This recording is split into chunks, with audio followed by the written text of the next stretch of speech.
Vamos a comenzar esta nueva sección de Daniel, que está en el capítulo 7, así que mientras bajan los niños podéis buscar en el libro de Daniel el capítulo 7. En cierta forma, el mensaje de esta mañana está resumido en lo que acabamos de cantar dos veces.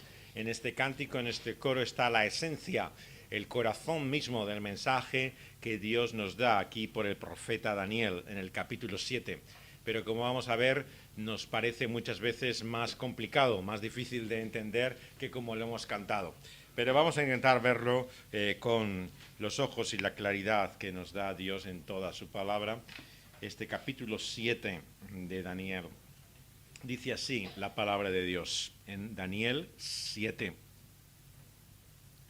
En el primer año de Belsasar, rey de Babilonia, tuvo Daniel un sueño y visiones de su cabeza mientras estaba en su lecho.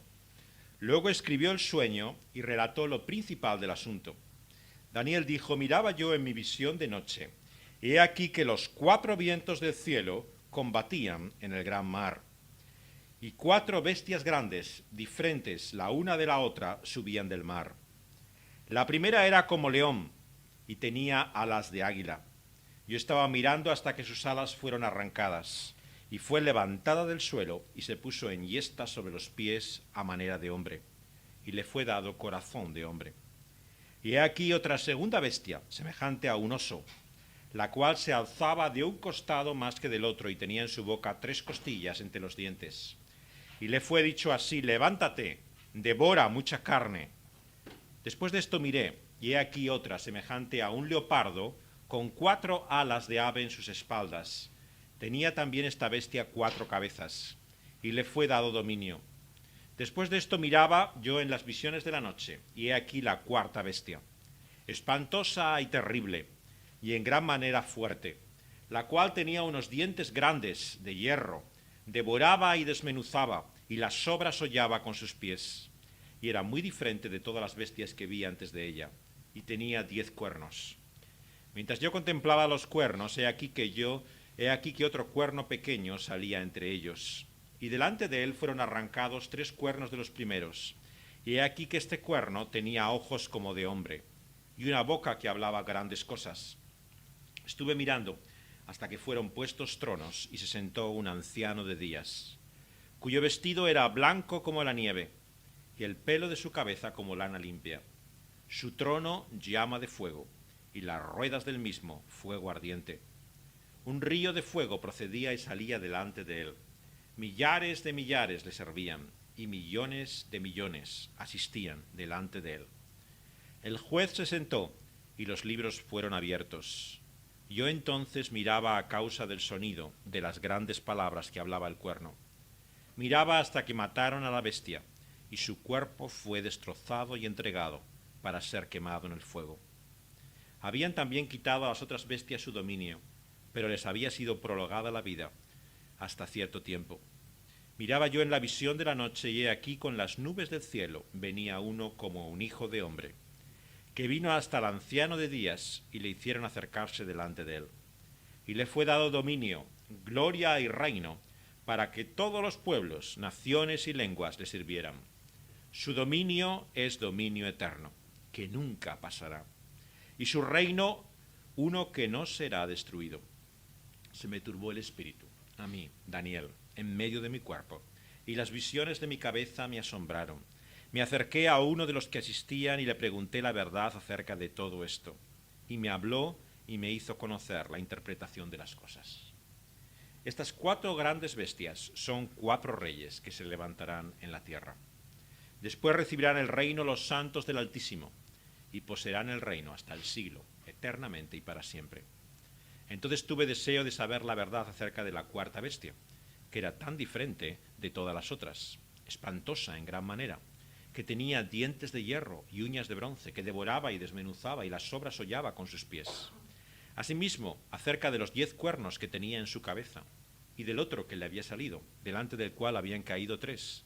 Y este mismo cuerno tenía ojos y boca que hablaba grandes cosas, y parecía más grande que sus compañeros.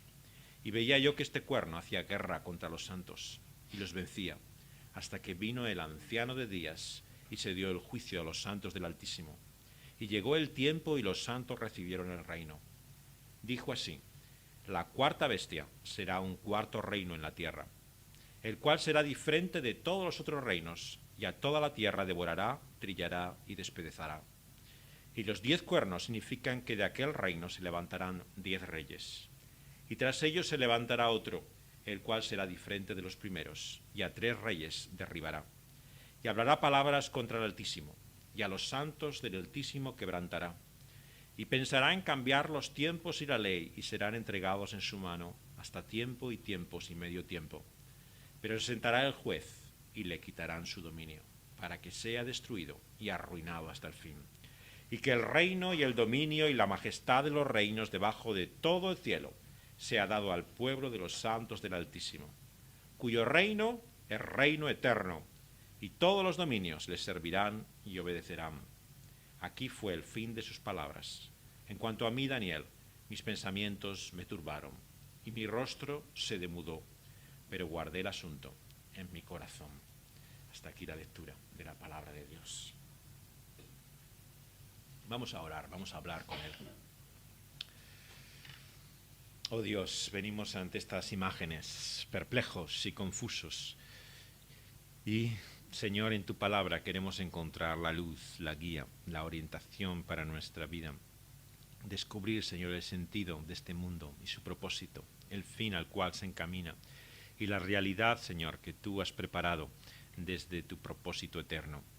Señor, te queremos pedir que podamos ver, Señor, el centro, el corazón de esa revelación, que no nos perdamos, Señor, en los detalles, sino que la visión de gloria sea el de aquel que está sentado en el trono y reina por los siglos.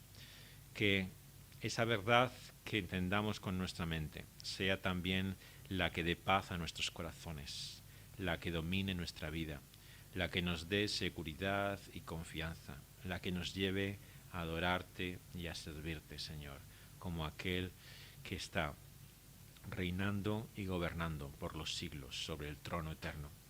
Señor, te lo pedimos en el nombre de aquel que es como hombre, que ha venido y ha recibido todo dominio y toda gloria. Cristo Jesús, en su nombre te lo suplicamos. Amén.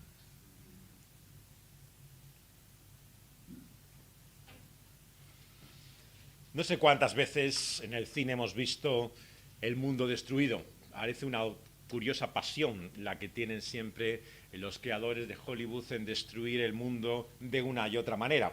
Y parece que nunca acaban de hacerlo. Sirven asteroides, alienígenas, explosiones, todo tipo de ingenios que el hombre imagina, parece que no acaban de destrozarlo. Pero una y otra vez hay como ese empeño. Se acerca también el final de un año, pero para muchos, según su mente calenturienta, el final también del mundo mismo. Nuevamente volvemos a escuchar sobre especulaciones de un calendario maya, que no solamente acabaría en este año, en el 21 de diciembre, sino que acabaría toda la historia del mundo, según la peculiar interpretación que algunos hacen de ese calendario. Y una y otra vez escuchamos historias acerca del fin.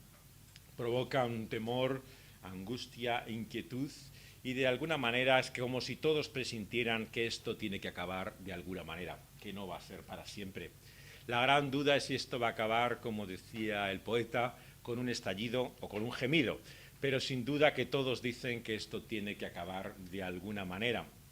La realidad, sin embargo, para otros que lo observan es que el mundo está desde que han venido a él y lo dejan una y otra generación más o menos como lo encontraron, y se muestran escépticos ante todos estos mensajes apocalípticos. Otros muchos vemos que no se sienten ni mucho menos impresionados por esto.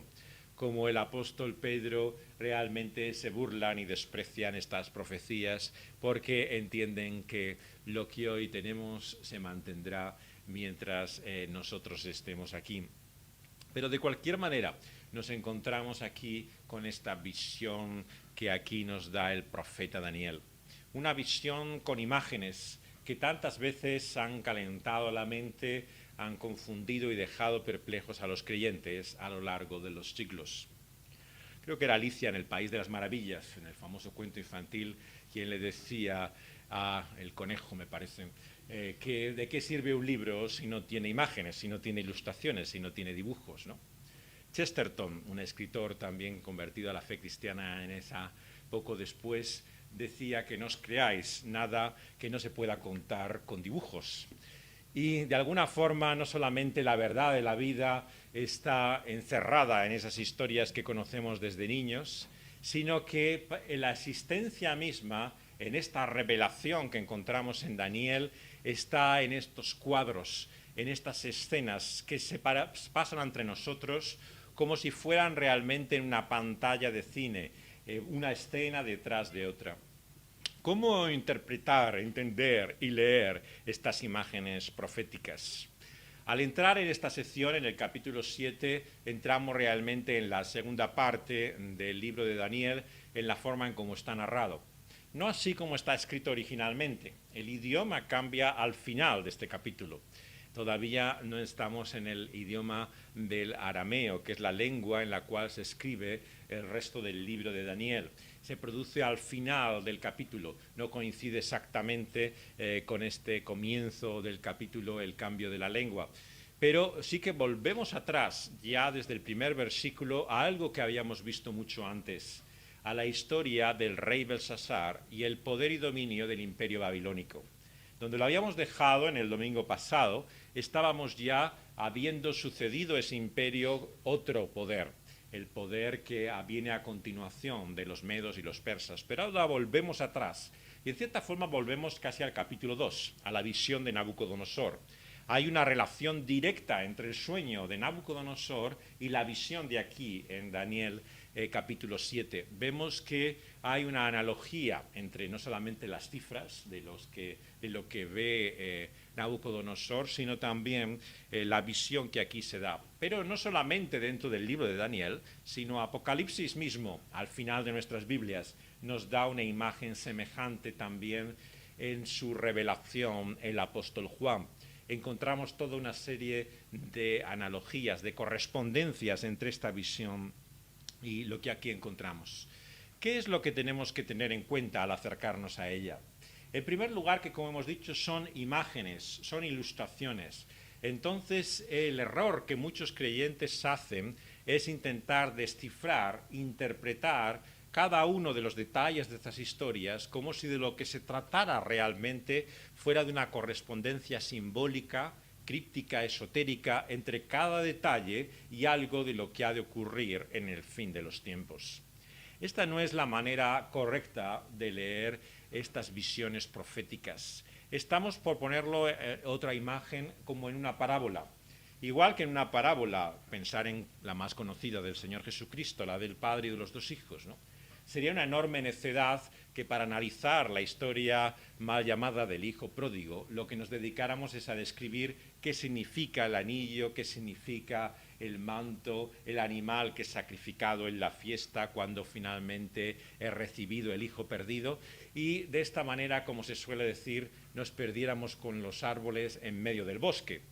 Sería una enorme necedad con cualquier parábola quedarse en los detalles, ¿no?, y lo que son verdaderamente elementos secundarios y no percibir el centro de esta visión gloriosa. La pregunta primera que tenemos que hacernos al acercarnos a este relato es cuál es el centro, cuál es la imagen realmente que domina toda esta visión del profeta Daniel. Y vemos que son temas que aparecen a lo largo ya de todo este libro que hemos estado viendo. El primero de ellos es bien claro. Hay un conflicto, hay una lucha invisible en el mundo espiritual en torno nuestro. El apóstol Pablo lo escribe así a los Efesios, diciendo que estamos en medio de un conflicto, de una lucha, de una guerra entre potestades y poderes espirituales. Por lo tanto, la visión que aquí nos muestra es la realidad que hay por detrás de todo lo que vemos y conocemos, que es una realidad de conflicto, de guerra, de lucha. Y las criaturas que aquí aparecen lo hacen en medio de un mar. El mar que encontramos aquí, sobre el cual soplan estos vientos del versículo 2, es el mar de confusión en el cual encontramos a lo largo de toda la Biblia el temor principal de los judíos. La razón por la que en Apocalipsis no hay mar no es porque los judíos fueran gente de montaña y les molestara la playa o la costa, sino que identificaban el agua y el mar con un lugar de confusión, de amenaza, de miedo. Por lo tanto, lo que aquí encontramos es la realidad de la historia misma, de la vida misma. No es cierto para cualquiera que se acerque al mundo y a la historia que no es fácil entender su sentido ni propósito. Todo parece lleno de confusión. Es un mundo en el cual todo está en movimiento, en agitación. Hay poderes que aparecen, se levantan y otros que desaparecen. Y esta es la historia de la humanidad. Como cualquiera que la haya aprendido en la escuela, reyes van y reyes vienen. Esta es la historia generación tras generación en la vida de los hombres. Y esto es lo que Dios le muestra aquí a Daniel por medio de estas 4 criaturas, seres que se identifican como animales al principio.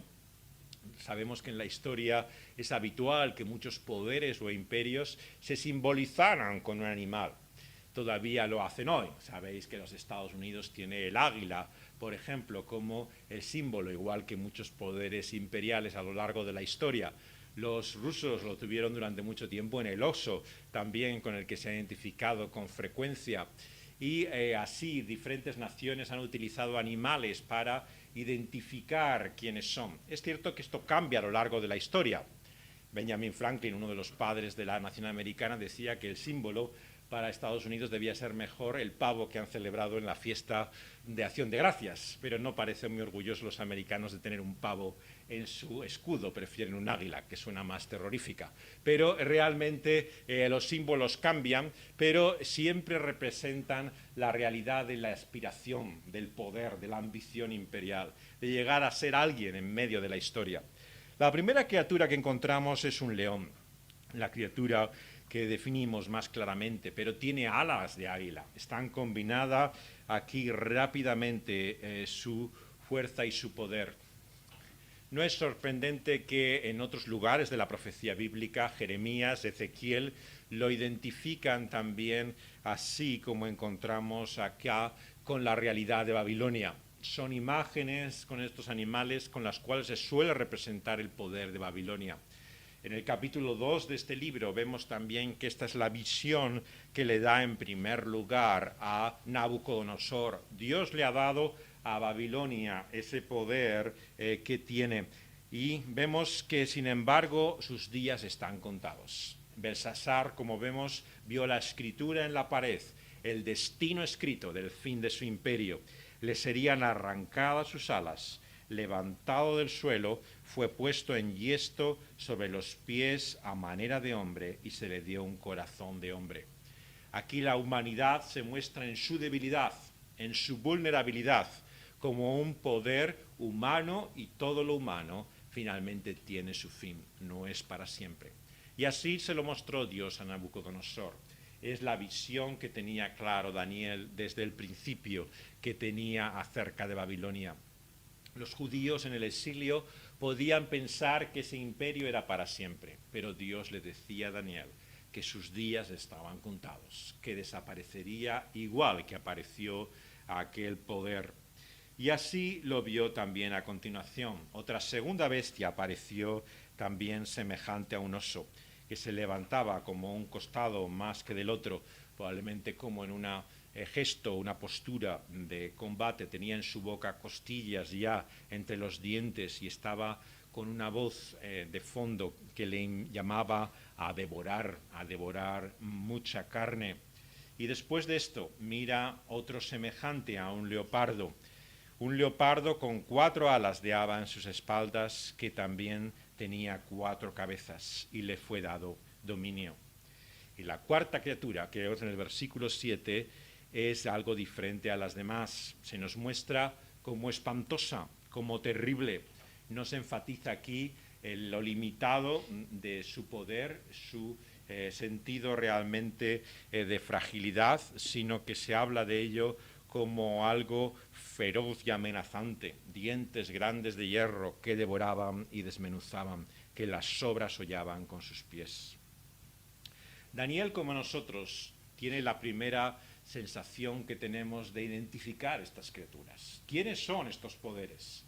Claro, él sabía, por lo que conocía ya de Dios, que Babilonia se identificaba con ese poder. Pero ¿cuáles son las otras criaturas que vienen a continuación? Es interesante que cuando vemos que el texto mismo del capítulo nos da la interpretación, nos dice que estas criaturas son, versículo 17, 4 reyes que se levantan de la tierra. Así tenemos que interpretar estos seres que aparecen de en medio de las aguas, pero no se nos dice sus nombres. Ni para Daniel ni para nosotros es importante saber el nombre de estos reyes. Podemos pensar que Nabucodonosor fuera el primero, ¿no? A continuación, muchos han expresado también el orden que vemos en esta misma época de la historia, que se da entre el gobierno de medos y de persas, ¿no? Que corresponde a Darío, al periodo anterior, y luego a continuación muchos piensan por la rapidez, por la velocidad de esta tercera criatura con alas, el leopardo, en Grecia y en el enorme imperio que creó Alejandro Magno. Pero nuestro texto no identifica realmente a estas personas. Por eso ha habido maestros y comentaristas de la Biblia que han diferido en cuanto a la identificación de estos 4 reyes.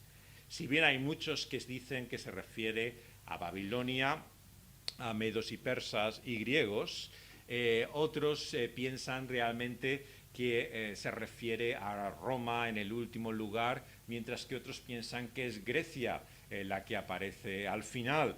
Y encontramos también diferencias entre aquellos que a continuación nos describen, ¿no? Cada uno de esos cuernos que aparecen en la criatura como si fueran diferentes poderes o épocas de la historia. Algunos hablan del Imperio Romano que llega hasta los días de Cristo, pero otros te hablan de un Imperio Romano que se revive, que vuelve a aparecer, y hay como un reinado entre medio de un milenio antes del finalmente el reino final de Cristo, ¿no? Muchos han identificado cada uno de estos reyes y soberanos, sobre todo el último de esos cuernos, de muchas diferentes maneras. Han utilizado para eso la realidad de muchos dictadores, de soberanos, reyes, gente conocida por su crueldad y su poder a lo largo de la historia. Y la lista sería interminable. ¿Qué es lo importante, por lo tanto, a tener en cuenta según nos acercamos a este texto? No la identificación exacta de cuál es la persona a la que se refiere. En primer lugar, porque si os fijáis, aquí estamos ante cifras que suenan tremendamente simbólicas. Tanto en Apocalipsis como en Daniel, las cifras que aquí se manejan son cifras que generan generalmente la idea de plenitud, de algo completo, o de en parte, parcialmente, pero que tienen un enorme sentido simbólico a lo largo de la Biblia. Empezamos por las 4 direcciones en las cuales los vientos soplan del versículo 2. No es casualidad que igual que se identifica a esos 4 vientos que soplan en la tierra sobre ese mar, son 4 las criaturas que encontramos a continuación. Estamos hablando, por lo tanto, en un lenguaje que tiene un enorme sentido simbólico. Por lo cual no es tan descabellado como muchos cristianos piensan pensar que realmente aquí lo importante no es el número y la identificación, sino la realidad que estas criaturas nos muestran. ¿Qué es lo que nos muestran? Como decíamos, que hay un conflicto y un conflicto continuo. ¿Qué es lo que tiene Daniel que entender? Daniel tiene que entender que aunque vuelvan del exilio a la tierra que Dios les ha prometido, el conflicto no acabará. Aquellos que han soñado con un reino milenial en el cual finalmente los problemas desaparezcan y Dios tenga el control y ya no haya oposición o dificultad, se engañan a sí mismos. Hasta que el Señor reine finalmente en ese reinado eterno, habrá oposición de un poder tras otro contra el reino de Dios. Esto es lo que Dios quiere mostrarle a Daniel. Lo importante no es la identidad de esos reyes, cuál es el carácter o la nacionalidad de esos imperios. Lo importante es que continuará un poder tras otro enfrentándose al reino de Dios. El cristiano, por lo tanto, no tiene que ser ingenuo, sino realista. Reconocer que aunque ahora tenemos un gran problema, vendrán otros. Cada generación se enfrenta ante la oposición del reino de Dios que lucha contra los reinos de este mundo. Y poderes e imperios vendrán, y ninguno es para siempre. Daniel nos lo recuerda desde el principio, la visión de Dios a Nabucodonosor. Después de este poder vendrá otro, y vendrá otro, y vendrá otro. Y así tenemos que ver los reinos de este mundo. Son reinos que se suceden una y otro, predeciblemente, con su misma ambición y hambre de poder, pero igual que comienzan también acabarán. ¿Qué es lo siguiente que tenemos que tener en cuenta de esta visión? Que a continuación de ver a esta criatura, que parece, fijaos, casi todopoderosa, no se habla de sus limitaciones, la cuarta criatura con sus dientes de hierro devora, desmenuza, holla con sus pies, ¿no? Se nos da un cuadro de ferocidad, se nos dice que mientras contemplaba los cuernos que tenía esta criatura, aparece uno pequeño que sale de él, arranca otros tres y tiene ojos de hombre. Nos muestra su humanidad y una boca con la cual habla grandes cosas. Esta es la realidad en la cual se encuentra el reino de Dios hasta el final. Pero entonces aparece esta visión gloriosa, a continuación. Estando mirando, ve tronos, y sentado un anciano de días, cuyo vestido era blanco como la nieve, y el pelo de su cabeza como lana limpia. Su trono como llama de fuego, y las ruedas del mismo, fuego ardiente, que venía también de su trono. Y millares le servían, millones asistían a él como juez sentado, y los libros de la vida abiertos. La visión, en segundo lugar, que nos muestra Daniel, no solamente nos dice que los reinos de este mundo continuarán uno tras otro en oposición al reino de Dios, sino que nos dice que el anciano de días, el eterno, gobierna por los siglos por encima de todos ellos. La imagen que aquí ve a continuación Daniel es la imagen del trono celestial.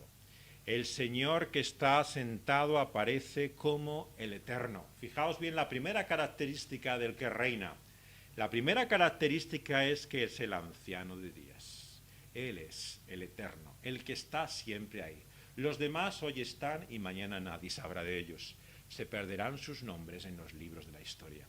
Pero el Eterno es el que reina para siempre. Se sienta y vemos que su vestido es blanco como la nieve, su pelo es como lana limpia. Todo ello nos habla de su pureza, de su limpieza, de su perfección.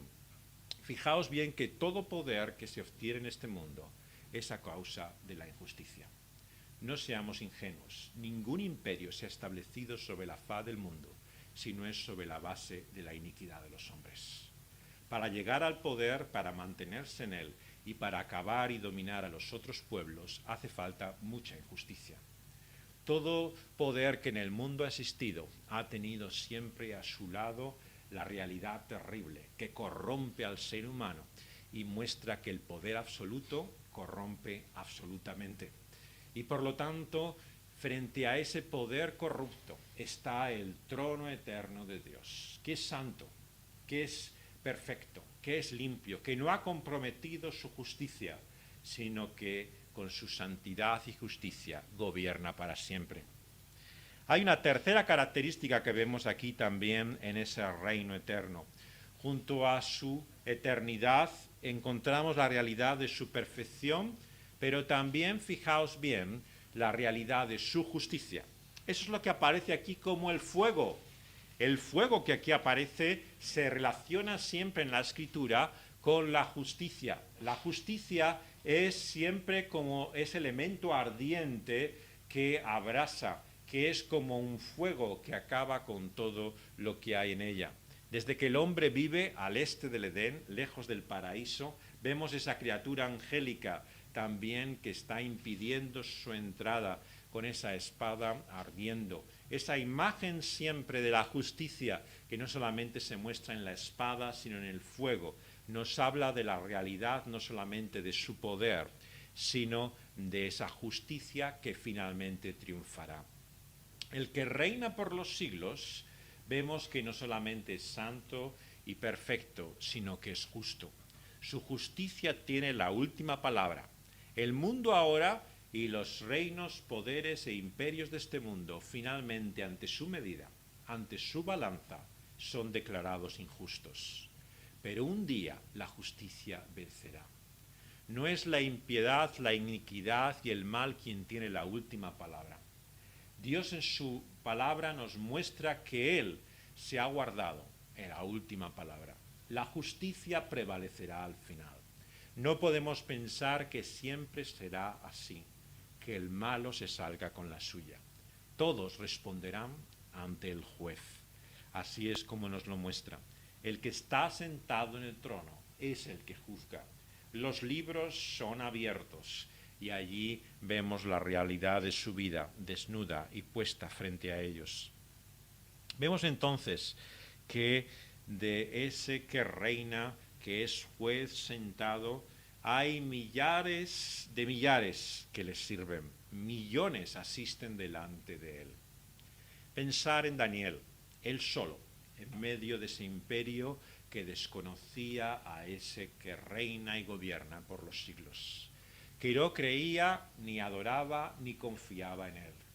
¿Cuántas veces no se sentiría como los creyentes han experimentado? Solos, solos en un mundo que no le reconoce, que no sabe ni vive a la luz de esta realidad. Pero el Señor nos abre las puertas de los cielos. La profecía nos abre las ventanas de la gloria para mostrar que no estamos solos. Millares, millones están en torno a ese trono. Hemos comenzado con las palabras de Hebreos.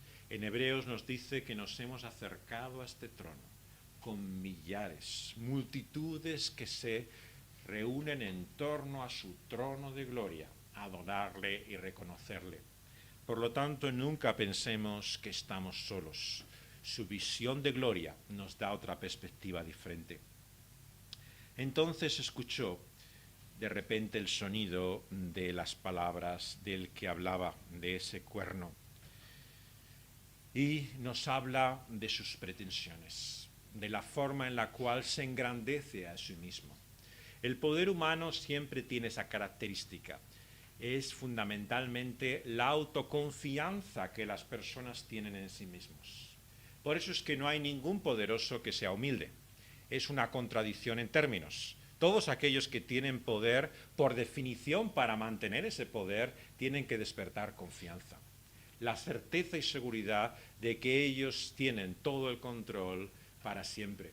Es como si por un momento pensaran que si dejaran realmente de reconocer con sus palabras el poder que tienen, se vendría todo abajo, se desmenuzaría.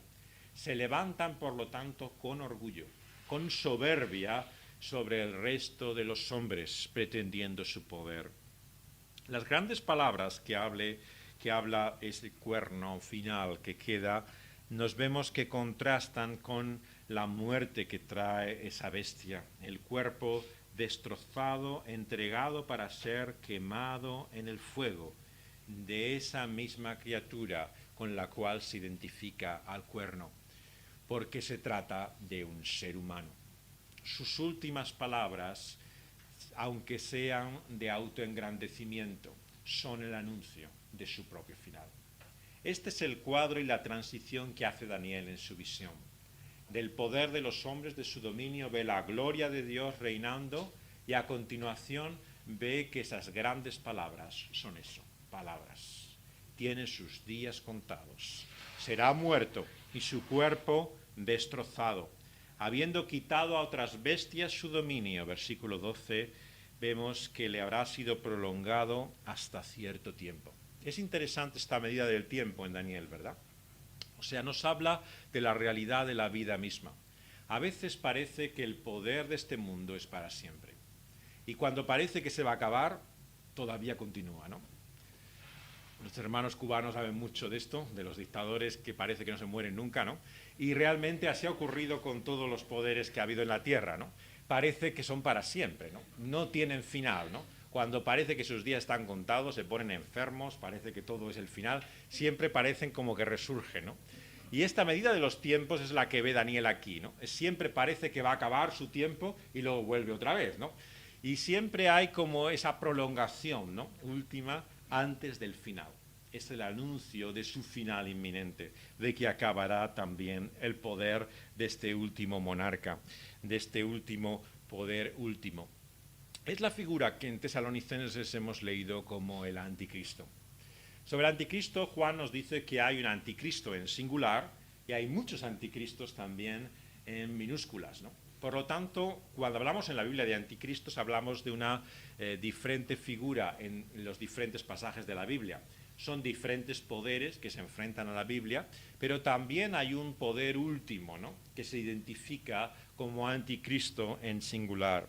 Tradicionalmente este es el que se interpreta siempre en este texto de Daniel como el cuerno último, el que queda. Sería ese anticristo último que se enfrenta al reino de Dios. Pero a continuación, fijaos bien, que la imagen se vuelve otra vez a trasladar en la visión de la noche a las nubes del cielo. Versículo 13. Y el que viene de las nubes es como un hijo del hombre, que viene hasta el anciano de días. Le hace acercarse delante de él, y él le da a aquel que es como un hombre dominio, gloria y reino. Versículo 14. Para que todos los pueblos, dominios, naciones y lenguas le sirvan. Su dominio será un dominio eterno, que nunca pasará, y su reino no será destruido. ¿Qué es la tercera realidad entonces que vemos aquí en nuestro texto, en la visión profética?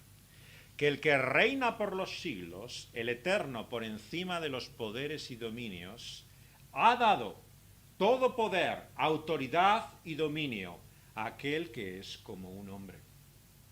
Fijaos bien cómo Dios cumple así su propósito eterno en torno a esa humanidad que la ha creado.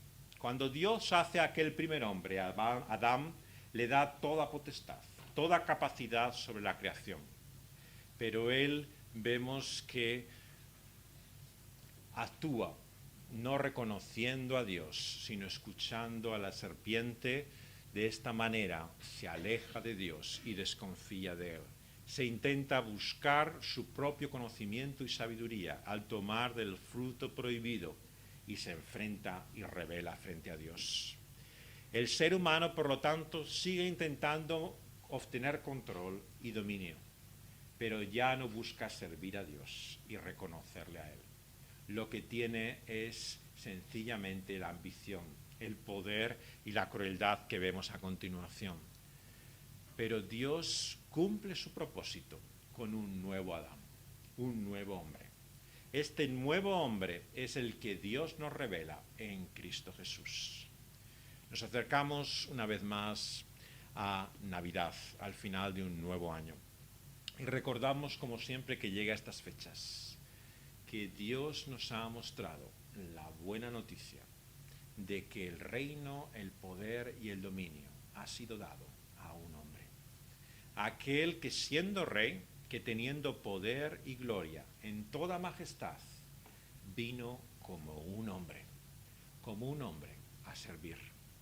No para ser servido, sino para servir, dice el Evangelio de Marcos. Así es la grandeza y el poder de Dios frente a la grandeza y el poder de los hombres. El poder de los hombres, como aquel último cuerno, se llenará siempre de grandes palabras. Siempre estará satisfecho y encantado de conocerse a sí mismo. Pero Dios, el que reina por los siglos, será en humildad siervo. Siervo como hombre que morirá en aquella cruz, levantado de los muertos, será exaltado a los cielos y en la gloria reinará como Dios, hombre. Por lo tanto, fijaos bien que el propósito de Dios no es solamente reinar para siempre, sino que el que gobierne por toda la eternidad sea Dios hecho hombre. Fijaos bien cómo el diablo no tiene la última palabra. El mal no frustra el propósito de Dios, lo que Dios tenía pensado en torno al hombre. Ese nuevo hombre, Cristo Jesús, lo logra. Y con él, fijaos bien en el lenguaje de esta visión, se mezcla la persona de ese nuevo hombre con el pueblo de Dios. Los santos del Altísimo, versículo 18, aparecen de forma tal que casi se confunden con aquel que es como el Hijo del Hombre. A veces parece que habla de ese que es el Hijo del Hombre y otras veces habla de los santos del Altísimo como si fueran la misma persona, uno y diferentes. ¿Cómo es esto posible? Porque la victoria de ese nuevo hombre, Cristo Jesús, es también la conquista que da la liberación a un nuevo pueblo. Aquellos que son santificados, limpiados, justificados por Él que es el justo, participan, forman parte también de ese reino y de ese gobierno eterno. Fijaos bien, por lo tanto, que Dios ha querido que la eternidad esté gobernada, no por seres extraterrestres, no por ángeles que vivan entre los hombres y Dios que puedan gobernar mejor este mundo, sino por Dios hecho hombre. Por eso, cuidado como hablamos de la humanidad. La humanidad no es una transición, es simplemente un paso, un paréntesis en la historia del universo. Cuando Dios en la creación se propone hacer el ser humano, tiene un propósito eterno detrás de esa creación, al cual no puede ser frustrado, ni por el mal ni por el diablo. Dios lo llevará a cabo por medio de Cristo Jesús. Lo que ocurre es que su poder y su dominio no vence ni triunfa como los poderes y dominios de este mundo. Fijaos que es por su muerte que el Señor es exaltado y glorificado. Es por su sacrificio que Él es reconocido y proclamado como Rey. Es por su entrega hasta la muerte que Dios le ha puesto sobre todo nombre.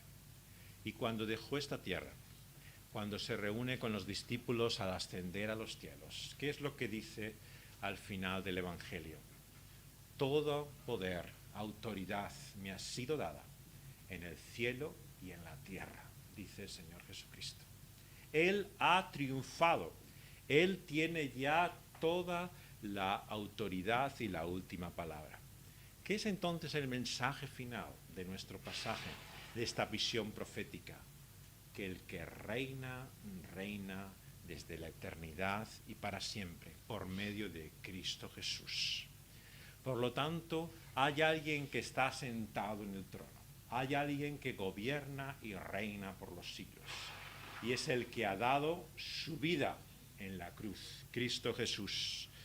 Por lo tanto, nunca penséis en el reino solamente en términos futuros. Es el error de muchos cristianos. Han reducido el reino a algo que vendrá al final de los tiempos, aunque se adelante en un milenio temporalmente, pero no será hasta la segunda venida de Cristo que Él reina. No es así como el Evangelio nos presenta al Señor Jesucristo. Nos dice, el reino de los cielos se ha acercado. Cuando viene el Señor Jesucristo, les muestra que el reino de Dios está entre ellos. ¿Qué ocurre? Que su reino no crece, gobierna y tiene dominio de la manera que los hombres lo hacen, sino que es por su sufrimiento, su entrega, que su reino crece y se extiende en medio de la faz de la tierra. Es como la semilla de mostaza, despreciada y para muchos ignorada, pero que un día dará lugar a su reino eterno. Así Dios está extendiendo, haciendo crecer su reino. Los tiempos en esta visión profética nos hablan de la realidad que empieza ya desde el comienzo y que al final tiene su consumación. Estamos en un proceso, en la extensión de ese reino que crece junto a los reinos de este mundo que dominan en torno a él, pero que tiene finalmente la última palabra. En esta visión gloriosa, por lo tanto, se destacan varias cosas finalmente de este reino. Fijaos bien que se nos dice que ese reino que el Dios le ha dado, el eterno, a aquel que es como hombre, el Hijo de Hombre, el título que el Señor Jesús utilizó en el Evangelio y una y otra vez para hablar de sí mismo, es el título mesiánico por excelencia de Daniel. ¿Qué nos dice acerca de él? nos dice de él que le fue dado dominio, gloria y reino. El reino que Dios tiene por Cristo Jesús es un reino que se caracteriza por su poder, por su dominio, por su control. Por lo tanto, no debemos ver las cosas y acontecimientos de esta vida como si nadie tuviera control sobre ellas. Lo que nos muestra Dios en su palabra por medio de Daniel es que Dios tiene control sobre todas las cosas y lo hace por medio de Cristo. Cristo reina. Por lo tanto, la peor lectura que se puede hacer de la profecía y el Apocalipsis es pensar realmente que debemos tener miedo, temor, angustia. Precisamente el mensaje apocalíptico es que Él reina. Por lo tanto, a diferencia de los temores que una y otra vez albergan a la humanidad sobre un fin del mundo, cuando la Escritura y el Evangelio nos habla del fin del mundo, es para decir que Él tiene control, que no hay nada que se escape a su dominio, que no debemos tener miedo. En segundo lugar, ¿qué nos dice además de su dominio, de su gloria y de su reino? Que es universal, para que todos los pueblos, todas las naciones, todas las lenguas les sirvan. El reino de Dios no se identifica con ninguno de los reinos de este mundo. Es cierto que Dios ha bendecido a pueblos y naciones de una forma excepcional en medio de la historia. Lo ha ocurrido en medio de lo que fue Inglaterra en siglos pasados, como puede serlo ahora en Estados Unidos. Pero no podemos identificar ningún reino, poder, dominio o imperio con el reino de Dios en este mundo. Su reino es universal. No se limita a ninguna lengua, pueblo o nación. Ha sido el error de muchos creyentes a lo largo de la historia, el pensar que porque Dios había dado una posición especial a un pueblo, porque habían tenido tales bendiciones y recibido tal poder, es que Dios estaba haciendo su propósito por medio de ese reino, dominio e imperio. Pero lo que nos dice Daniel es todo lo contrario. Todo reino, todo poder e imperio, incluso aquellos que les gusta llamarse cristianos o que sirven a Dios, tiene su fin, porque su reino y poder es universal. No se sujeta a las leyes y al poder de los hombres. Se extiende sobre toda la faz de la tierra. Es un reino invisible en el sentido de que no se identifica con uno, sino que se extiende universalmente. Una última característica. Ese dominio es eterno, versículo 14. Nunca pasará. Su reino no será destruido. Fijaos bien que este es el mensaje que nos quiere dejar aquí Dios con su palabra. En esta vida todo tiene fin. Es lo que constatamos una y otra vez. El tiempo pasa, se nos escurre de las manos. Para cuando nos damos cuenta, nos hacemos mayores y nos asombramos una y otra vez cómo pasa el tiempo. Pero el cristiano es el que ha entrado en el reino eterno de Dios. Un reino que no tiene fin, a diferencia de lo que vemos en esta vida y en este mundo. Por lo tanto, nos llama a poner nuestros ojos en el eterno, a mirar la realidad temporal a la luz de la eternidad que Dios nos muestra en su reino y en su dominio. Y es así como debemos ver todas las cosas, en esa perspectiva eterna que todo lo cambia.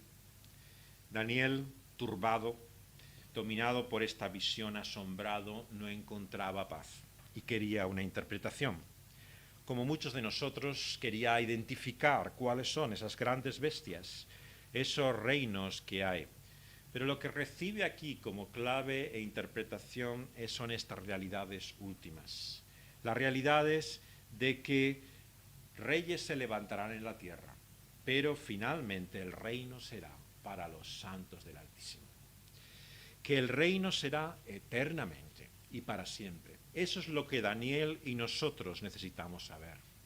Daniel quería saber más, quería saber cuál era esa cuarta bestia, cuál sería esa criatura espantosa de dientes de hierro, de uñas de bronce, que todo lo hollaba, qué serían esos 10 cuernos que había en su cabeza, y ese otro que había salido, que había hecho caer 3 y que hablaba grandes cosas, y veía que ese cuerno hacía la guerra contra los santos y lo vencía, hasta que vino ese anciano de días y le dio el juicio a los santos del Altísimo, y los santos recibieron el reino. Y lo que le dice a Daniel y nos dice a nosotros es que la cuarta bestia será un reino en la tierra que será diferente de otros reinos. Devorará, trillará, despedazará, y los 10 cuernos son como 10 reyes, y tras ellos se levantará otro, el cual será diferente, y a 3 reyes derribará, que hablará palabras contra el Altísimo, y a los santos del Altísimo quebrantará, que pensará en cambiar los tiempos y la ley, y serán entregados en su mano hasta tiempos y medio tiempo. Pero se sentará el juez, y le quitará su dominio, para que sea destruido y arruinado hasta el fin. Que el reino, el dominio y la majestad de los reinos debajo de todo el cielo sea dado al pueblo de los santos del Altísimo, cuyo reino es reino eterno, y todos los dominios les servirán y obedecerán. Este es el fin de sus palabras. Lo que necesitamos saber, por lo tanto, no es la identidad, no es saber cuál es realmente ese último rey que se levante como anticristo ante Dios y su poder. Lo que tenemos que saber es que su poder ha sido ya anunciado como destruido. Acabará y será dominado porque solamente hay uno que reina y gobierna. Nos da igual los anticristos que en este mundo haya y vendrán en el tiempo futuro. Nos da igual el poder que tengan o sus grandes palabras. Son una realidad que los reinos se enfrentarán contra el reino de Dios y los poderes de los hombres están en contra de su voluntad. Pero quien tiene la última palabra es Dios y su reino en Cristo Jesús. Por lo tanto, como Daniel, tendríamos que ser también turbados en nuestros pensamientos, nuestro rostro demudado, pero guardar este asunto en nuestro corazón. La profecía nos es dada también para que podamos no solamente meditar sobre ella, para intentar descubrir, comprender su sentido, sino para percibir lo que significa que Dios reina, su dominio y su soberanía. ¿Qué significa eso en nuestra vida? Significa que los problemas que tú y yo tenemos, que la realidad de lo que ahora vivimos es una realidad temporal. El reino de Dios experimentará sufrimiento, dolor, persecución y muerte. En ninguna parte Dios nos ha prometido o anunciado otra cosa. Hasta el final, el creyente habrá de pasar por tribulaciones. Pero lo importante no es por qué sufrimos. Lo importante es que Él reina. La pregunta del creyente no es realmente por qué, sino el hecho de que Dios nos muestra su poder y dominio sobre todas las cosas. Y ni la muerte ni la vida nos podrán separar del amor de Dios en Cristo Jesús. El que reina por los siglos es el que nos ama. Nunca olvidemos esto. El que está sentado en el trono es el Cordero, el que ha dado su vida por nosotros.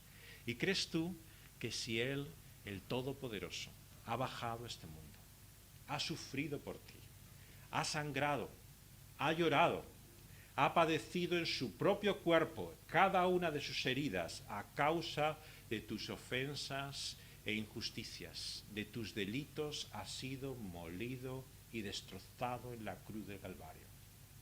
¿Lo ha hecho para dejarte así, tal y como estás ahora? Si el Señor ha venido a hacer esa obra por nosotros, el Señor no nos dejará en la situación en que estamos. Ese mismo Señor que ha venido volverá, y volverá y nos librará de todos nuestros males. Hará que ese mal que todavía hay en nosotros desaparezca.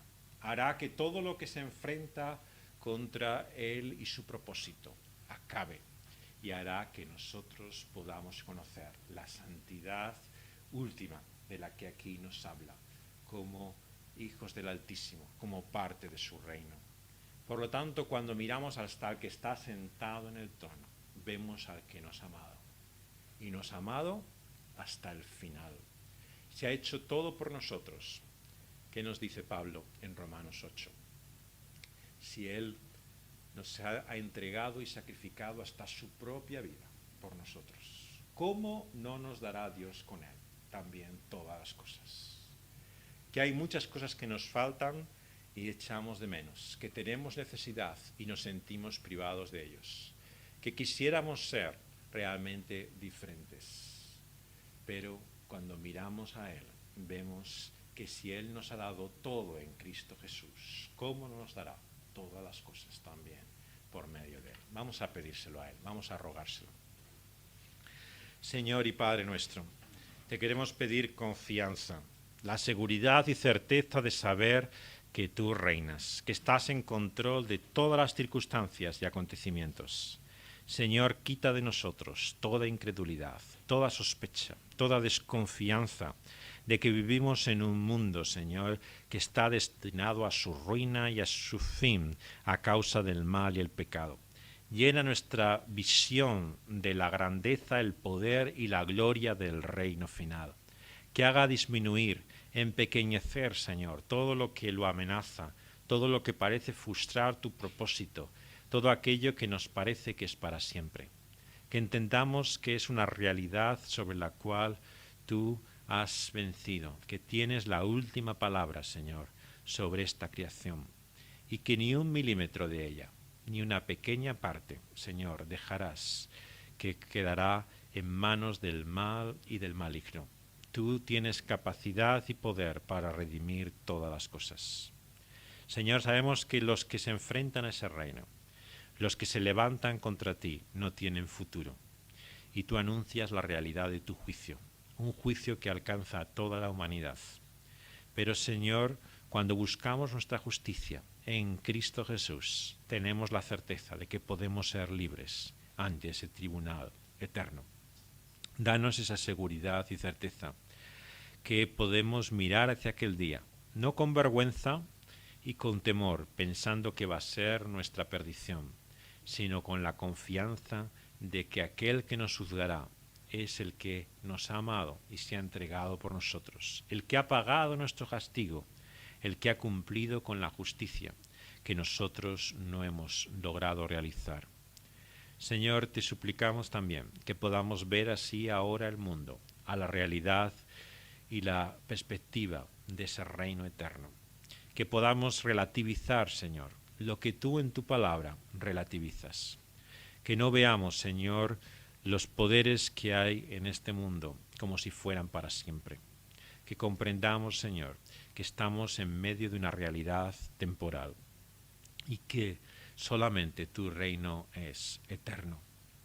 Señor, que no seamos indiferentes al destino de los hombres, que como Daniel podamos ser sobrecogidos, asombrados, conmovidos, Señor, porque el que gobierna y reina es como hombre. Señor, nada humano no es ajeno. Por eso, Señor, queremos suplicarte que tú nos des más misericordia, más compasión, Señor, por aquellos que viven bajo la ceguera, el dominio y la opresión, Señor, de todo lo que se levanta contra tu reino. Señor, ayúdanos a buscar como tú, Señor, la redención y liberación de los cautivos, a que muchos sean trasladados del reino de las tinieblas al reino de la luz. A buscar, Señor, que esa multitud y muchedumbre, Señor, que en la gloria está en torno a ese trono, aumente y crezca. Que podamos, Señor, tener esa visión gloriosa, Señor, de ese reino triunfante y ser nosotros mismos, Señor, parte de ese tu reino. Utilízanos tú, Señor, como mensajeros y anunciadores de ese reino, como ciudadanos y militantes de él, Señor, que luchan y buscan, Señor, también crecer y extender ese reino. Y ayúdanos a entender, Señor, que un día deberemos reinar también con Cristo Jesús, que hemos recibido privilegios, Señor, y dones que exceden nuestra mente e imaginación. ¿Qué será, Señor, poder gobernar con el Rey de Reyes? No podemos ni imaginarlo, ni entenderlo, Señor, pero este es el propósito por el cual tú nos has hecho. Por eso, Señor, te pedimos que nos cambies, que nos transformes y santifiques, que nos hagas, Señor, mensajeros, instrumentos, ciudadanos de tu reino. que veamos nuestro sufrimiento no como una señal de nuestra perdición, sino como un testimonio de que somos hijos del Rey, de que el reino es nuestro, de que cada vez que padecemos a causa de tu nombre, lo hacemos, Señor, porque estamos en medio de ese tu propósito, en camino a ese reino eterno. Señor, te lo suplicamos en medio de este mundo y sufrimiento, en el nombre de Cristo Jesús, que padeció, pero reina por los siglos de los siglos. Amén.